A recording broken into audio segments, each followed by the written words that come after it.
So we're going to do this a little bit differently today. Instead of me explaining what we're doing, I'm just going to tackle the job. Besides finding grease, I also hear a clunking and clicking sound under acceleration. So you can venture a guess, follow along, and see ultimately if you have the right idea. So I need to clean up this entire area. I'll start by removing the axle nut. There's a little tab that I'm just straightening out. And the size of this axle nut is 36 mil. If you do not have an impact, just use a breaker bar.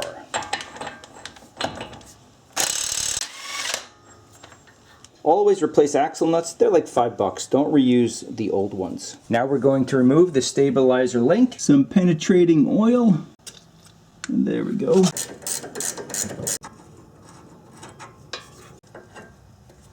Now we're going to remove the damper fork. That's this guy right here.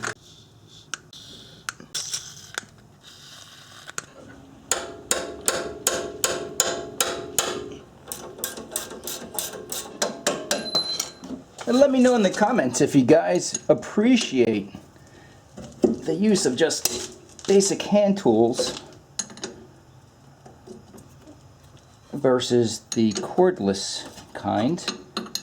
I tend just to use basic hand tools.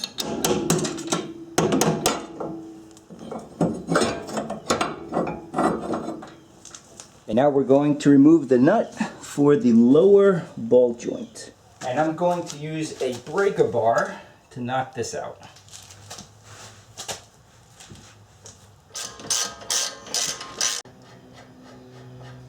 So we're going to remove the ball joint using this removal set. I'll have a link for this in the description box below. You can even rent these for free. Also, make sure if you are using this tool that the claws don't rip into the boot, and let's see what happens. And I do apologize, I thought I hit record and I did not, but ultimately what happens is, as you turn this, hold on, as you turn this, it's going to pop.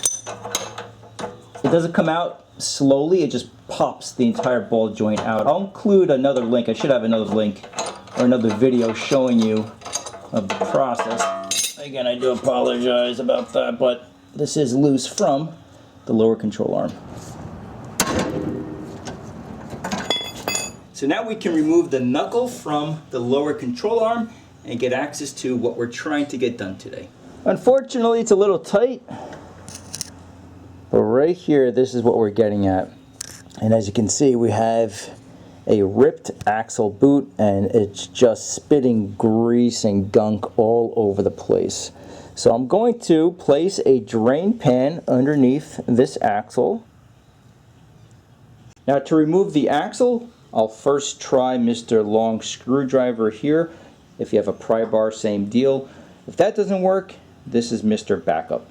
Now this will be a little tricky to get on film, but I'll give you different angles once I get this removed from the transmission here. This screwdriver is almost too long. I can't really get underneath it that well. You know what? I'm doing the chisel. This is going to just rip my shoulder in half. Hold on. So just placing the chisel right in back of that axle.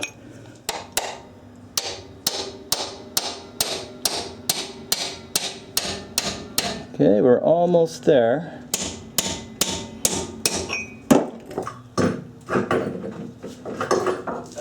Okay. Halfway there. And as you can see, I have a rip right here. I must have just ran over something. And another one right here, so this is what it takes to replace an axle. So at this point, I'm just going to clean up the area. I'm also going to remove that axle seal. I've done that before. I'll include a link in the description box below if you want to check that out. And we can just reinstall everything. And now I'm comparing the new axle to the old axle, making sure everything looks to be exactly the same. And then I'll dip the splines into fresh grease. And the reason why I'm using fresh grease is because it's a little bit easier to insert the axle into the differential or transmission. Now very quickly, what I've done, I need to lighten up the load. The knuckle along with the brake rotor. the caliper, the pads, the bracket holding on the caliper, everything is so heavy. And I need to lift this up and hold it with my right hand and drive in the axle with my left hand.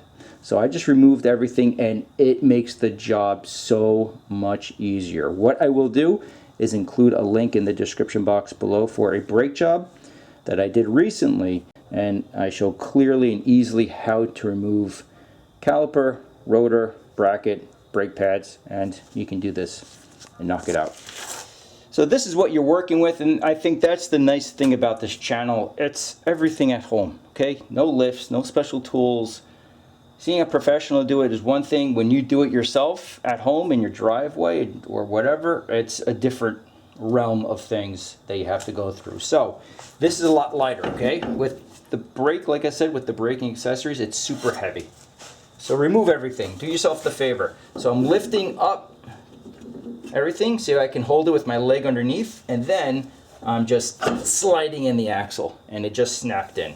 Okay, one more time, just slide in that axle. So at this point, it's just putting everything back together. One thing to note regarding this fork, there's a slit in the rear, and that's to mate up with a notch in the lower housing of the strut. So just pushing down on the lower control arm, and then this slides right up.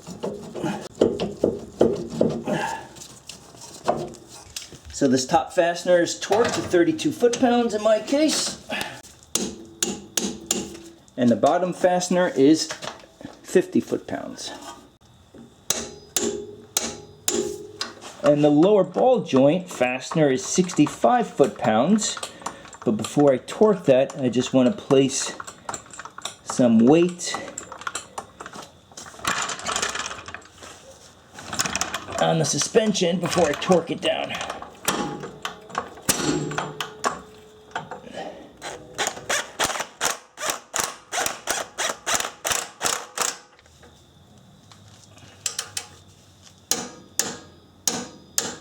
So we have the stabilizer link reinstalled. Last step is the axle nut, 181 foot-pounds. Now because I'm doing this job by myself, I have a 35-pound dumbbell on the brake pedal, and that will prevent the rotor from spinning as you torque down the axle nut. And then lastly, just make your stake into the axle nut, reinstall the wheel, take it for a test drive. So here we are the next day. Let's take it for a quick test drive. So everything seems to be in really good shape. I don't hear any clunking under acceleration or turning. I don't smell any hot fluid, meaning transmission fluid being sprayed on the exhaust. I will double check, make sure that it's not leaking, but everything seems to be well buttoned up. So as always, thank you for watching, and I'll see you next time.